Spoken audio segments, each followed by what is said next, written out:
নমস্কার, আপনাদেরকে সবাইকে জয়ার রান্নাঘর থেকে সবাইকে নমস্কার জানাচ্ছি। তারপর আমি ঝিঙে বাটা রেসিপি রান্না করব। ঝিঙেগুলো পরিষ্কার করে ধুয়ে নিলাম।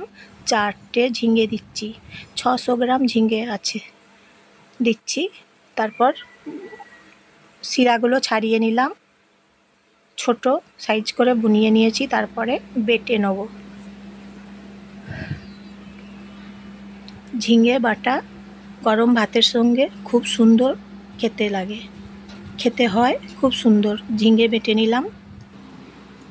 কাঁচা লঙ্কা দিচ্ছি 4খানা, রসুন ছাড়িয়েছি, রসুন দিচ্ছি, পেঁয়াজ দিচ্ছি, একটা বড় গোটা পেঁয়াজ কুচি করে নিয়েছি।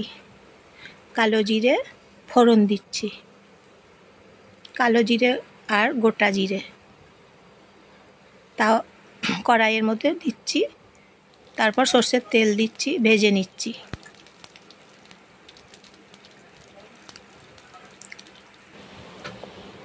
ঝিঙে বাটা কড়াইয়ের মধ্যে ছেড়ে দিয়েছি, নেড়ে চেড়ে নিচ্ছি। নুন দিচ্ছি, রসুন ভেজে নিচ্ছি সর্ষের তেল দিয়ে। পেঁয়াজ, রসুন এবং লঙ্কা ভেজে নিচ্ছি সর্ষের তেল দিয়ে। 2 মিনিট ভেজে নিচ্ছি। লাল হয়ে আসছে কালার পেঁয়াজের। ঝিঙে বাটার সঙ্গে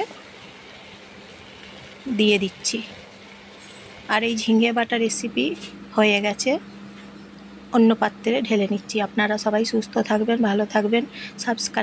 সাবস্ক্রাইব করে দেবেন এবং বেল আই বাটনটা ক্লিক করে দেবেন এবং লাইক করে দেবেন, শেয়ার করে দেবেন এবং কমেন্ট করে জানাবেন কেমন লাগছে। গরম ভাতের সঙ্গে খুব সুন্দর লাগছে।